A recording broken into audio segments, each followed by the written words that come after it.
Un réel plaisir de vous retrouver, mesdames, messieurs. Bonsoir et bienvenue à cette édition d'Info Soir sur la communication plus télévision sous peu. Voici le principal titre de ce journal. Transport en commun, un véritable casse-tête dans la capitale congolaise pour la population quinoise. C'est lundi 5 juin. Les transporteurs privés ont décrété une grève de 3 jours. Ils revendiquent les tracasseries routières. Cette grève a eu la répercussion sur la population quinoise au niveau de plusieurs parkings, par exemple à Molar ou encore dans la commune de Massina, où la plupart des passagers n'ont pas pu accéder à leur milieu de travail avant l'heure, faute de manque de transport en commun. Mesdames et messieurs, fini le titre une fois de plus. Bonsoir. Les activités ont été perturbées dans la capitale congolaise ce lundi 5 juin 2023 à cause de la grève décrétée par les taxis en commun. On en parle sur ce plateau avec Neville Kabongo. Bonsoir. Bonsoir. Mais bien avant cela, on va prendre ces duplex du président de l'ASBEL Mopila, M. Eric Manyanga, qui a été enregistré par Divine Sakata. Nous, l'association des chauffeurs Mopila ASBEL, membre de la synergie des associations des chauffeurs, signateur de la lettre qui a été écrite et envoyée au gouverneur de la ville. Alors, parmi les revendications, nous avons 3 grandes revendications principaux. Premièrement, c'est beaucoup des unités de la police qui sont en train de tracasser les chauffeurs, les PP, les Oudjana, les Mbata, les Biodé. Toutes les unités de la police viennent seulement tracasser les chauffeurs. Deuxième revendication, c'est il y a un conflit entre l'association des chauffeurs du Congo et l'association des chargés du Congo qui a mené à la mort de notre frère chauffeur depuis un certain moment. Voilà la raison pour laquelle il y a beaucoup de désordres là-dessus entre les deux associations. Le gouverneur de la ville de Kinshasa a écrit une lettre le 17 mars pour instruire l'association des chauffeurs du Congo, l'association des chargés du Congo, que chacune des associations puisse prendre leurs responsabilités. Mais à notre plus grande surprise, l'association des chargés du Congo a tué notre frère à Matete. Troisième revendication, les chauffeurs sont en train d'acheter leurs documents, autorisation de transport. Mais jusque-là, il n'y a pas la note de perception dans la ville de Kinshasa. Alors que le ministre provincial des Transports met toujours ses agents pour contrôler. Or, les chauffeurs qui sont en train d'acheter leurs documents, ils n'ont pas ces documents-là. Et aussi, beaucoup des agents verrés de la police et de la division humaine des transports qui sont en train de tracasser les chauffeurs. Nous demandons aux chauffeurs de la ville de Kinshasa de vaguer librement à leurs occupations parce que nous sommes déjà dans les dialogues avec le gouvernement tant provincial que national. Oudjana, PP, Mbata, Birodé, qui ne puissent pas déranger les chauffeurs. Nous demandons à la ville de Kinshasa qu'ils puissent prendre toutes les dispositions afin que l'association des chauffeurs du Congo et l'association des chargés du Congo ne puissent pas travailler dans les parkings publics pour rançonner de l'argent aux chauffeurs. Donc, nous demandons aux autorités de la ville de faire de tout le mieux possible pour que les notes de perception puissent être disponibles afin que les chauffeurs puissent avoir les documents qu'ils sont en train d'acheter.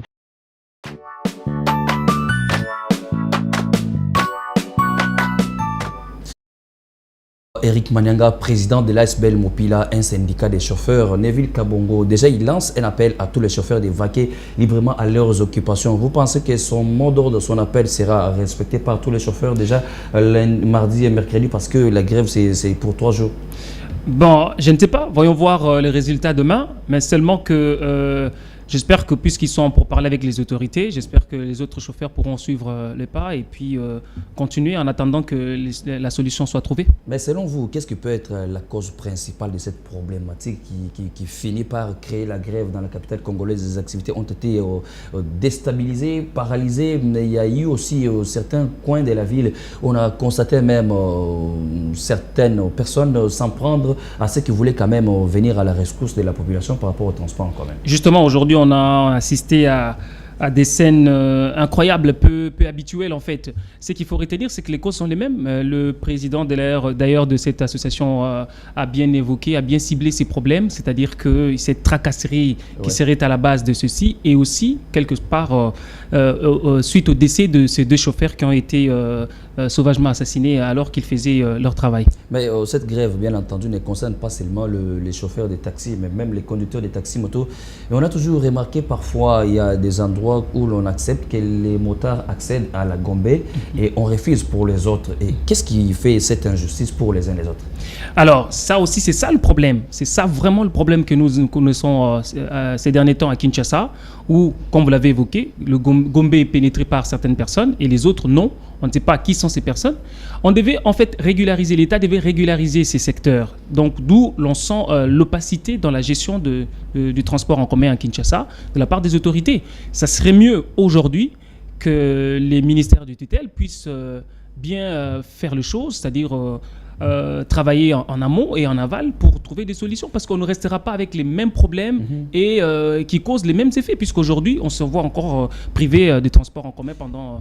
Et à ce niveau, à qui est-ce qu'on peut attribuer la faute? Est-ce que c'est au ministère provincial ou national des transports, à la police nationale congolaise, aux syndicats qui gèrent les chauffeurs, ou encore aux chauffeurs eux-mêmes, les taxis motos et les taxis normaux, les taxis pour... Je crois qu'il faudrait réguler les systèmes d'abord, parce que vous allez vous rendre compte qu'il y a des points où on doit arrêter, vérifier, passer à la vérification des documents, etc. Mais vous allez vous rendre compte qu'il n'y a même pas de points ciblés. On arrête aujourd'hui à Kinshasa partout. Et c'est tout le monde qui arrête. Voilà, et c'est tout le monde. On n'est pas en tenue, on arrête. Voilà, on ne sait pas qui est agent de l'État, qui est censé arrêter, puisqu'il y a plusieurs services dont on n'arrive même pas à les identifier, puisqu'ils n'ont pas de carte, quoi que ce soit. Vous vous rendez compte qu'il y a de l'anarchie. Il faudrait que les autorités, comme vous l'avez évoqué, que ce soit au niveau provincial, au niveau national aussi, puisque ça relève du ministère des Transports. Jusqu'à présent, avec les permis de conduire, on n'en parle plus. Justement aussi là, jusqu'aujourd'hui, on ne sait pas où en sommes-nous avec cette histoire. Comment voudrez-vous dans un pays comme le nôtre qu'on n'ait pas de permis de conduire? Alors, on va rester toujours dans le secteur des transports. Cette fois-ci, on parle dans un autre aspect où les chauffeurs, les passagers et même la police de circulation routière ne parlent pas un même langage en ce qui concerne la fixation des prix, en ce qui concerne aussi d'autres éventualités sur le terrain. J'ai un reportage réalisé par Ahamamika Anifa et Jean Moukendi. Cette variation de prix est due aux embouteillages. Ne nous en tenez pas rigueur. Nous sommes incapables d'effectuer nos courses telles qu'il se doit. Auparavant, nous avions la possibilité d'effectuer 10 courses par jour. Mais présentement, nous n'en faisons que 6. Résultat des courses, nous avons un revenu médiocre, ce qui explique généralement la hausse des prix des transports. Nous savons que chaque matin, il est régulièrement difficile d'avoir un moyen de transport à coût satisfaisant. Les conducteurs des taxis en commun ne cessent de hausser les prix des transports selon les rumeurs. Leur argument repose sur la hausse des carburants. Cette hausse des prix se remarque lorsqu'il y a un nombre. La hausse des prix des transports et les tracasseries routières font rage dans la capitale. La population en révèle les causes et en appelle à l'aide aux autorités compétentes. Cette variation.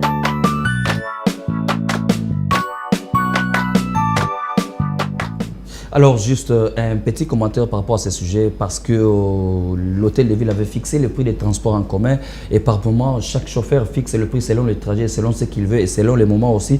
On peut vous dire que, par exemple, un Ngiringiri direct, vous comprenez déjà les langages, qu'il s'agit de notre prix au-delà de ce que l'État a toujours fixé. Quel est votre commentaire par rapport à ces désaccords entre la population et les chauffeurs? Justement, de part et d'autre, on évoque soit les embouteillages, et vous allez vous rendre compte que c'est chiffré maintenant, c'est codé. On vous dit, si on vous dit 150, ça veut dire 1500, vous devez payer 1500.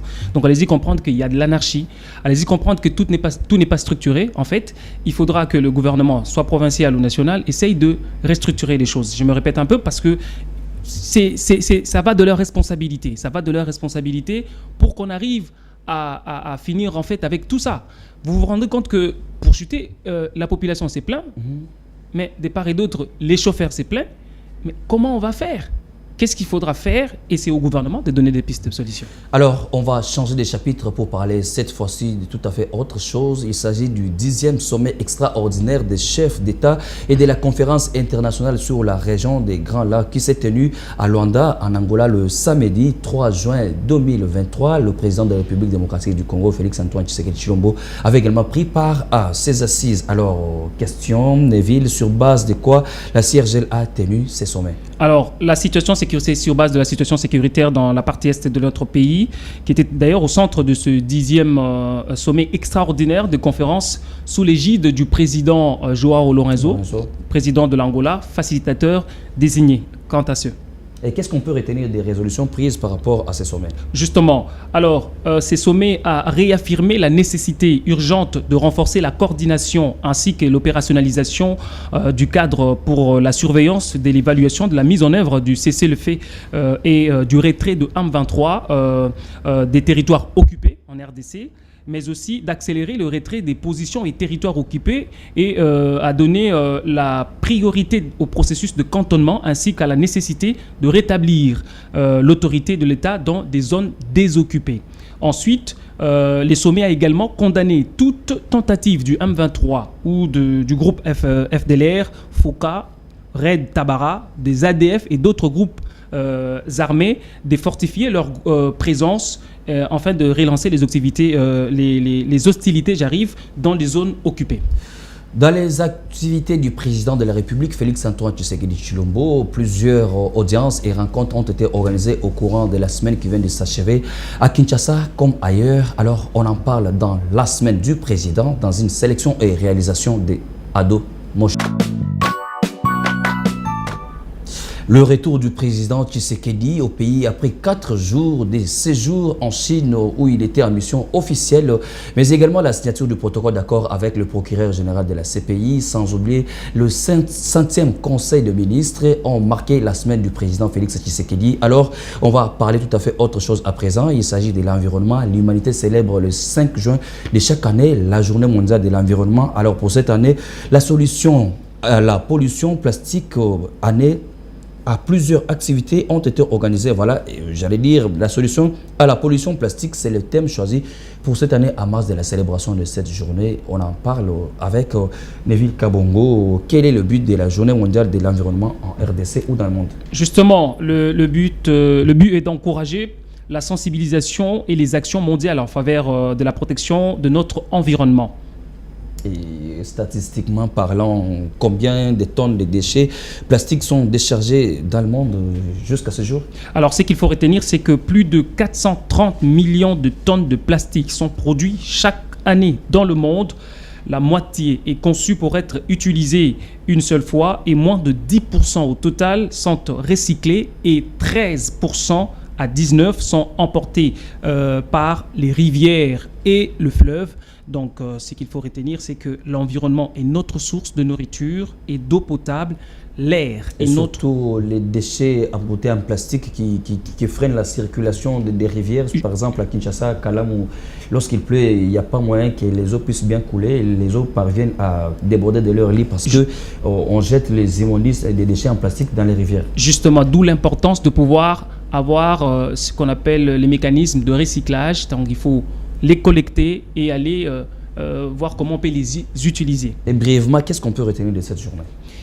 Comme je l'ai dit tout à l'heure, c'est pour sensibiliser tout le monde en fait. Sensibiliser qu'il est important de pouvoir préserver l'environnement tout en sachant comment utiliser nos déchets tels que les déchets en plastique. Et dans un autre registre, sachez que dans le cadre du renforcement des capacités de ses membres, l'ASBL Etienne Tshisekedi, notre modèle, a lancé le samedi 3 juin sa toute première série de formations sur la gouvernance stratégique, un reportage de Divin Chiswaka.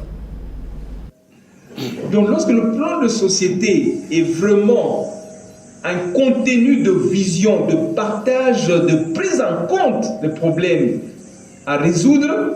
Initié par Maître Célestine Mansanga Kimbanda, alors secrétaire national de l'UDPS et leader incontestable du territoire de Bagata, les cadres et membres de l'association sans but lucratif ETEM, entendez Etienne Tshisekedi, notre modèle, était en séance de formation sur la gouvernance stratégique au centre Sacré-Cœur, 6 commune de la Gombe. Une formation assurée par le professeur Daniel Manzambi qui a suscité un intérêt majeur grâce à son art oratoire et c'est là dans le souci de former l'élite congolais qui se réclame héritier du combat du Sphinx délimité et qui s'entend la pérenniser. Épaté par la portée et la teneur de la dite formation, l'honorable Nsinki Pouloulou, un des membres de cette structure, n'a pas omis d'ovationner sa coordonnatrice pour cette belle initiative.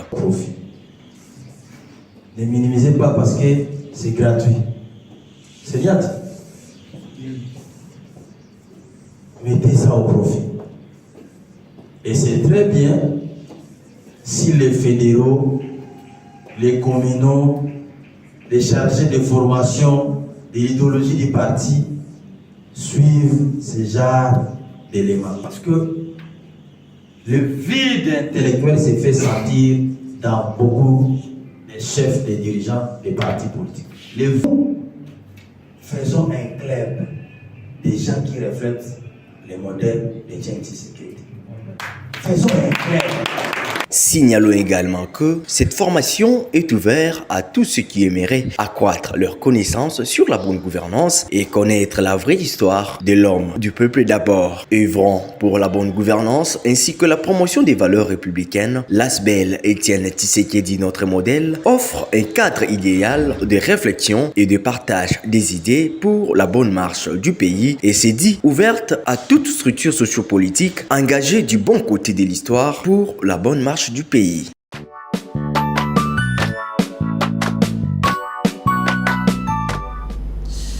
Neville Kabongo, je rappelle que demain vous serez à la présentation avec le même plaisir, le même sentiment devant les mêmes téléspectateurs. Justement. Nous vous disons merci pour votre participation aujourd'hui. Merci à vous aussi. Merci également à Volding Ituka qui a assuré la régie finale de ce journal, mesdames et messieurs. Mais avant de vous quitter, voici le rappel du principal titre. Le transport en commun.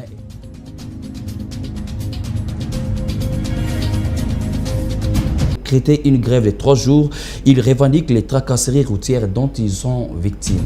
Cette situation qui a déstabilisé notamment beaucoup de choses dans la capitale congolaise, les activités ont été presque paralysées. Ce journal est complètement terminé. Merci de l'avoir suivi. On se retrouve très prochainement. Au revoir.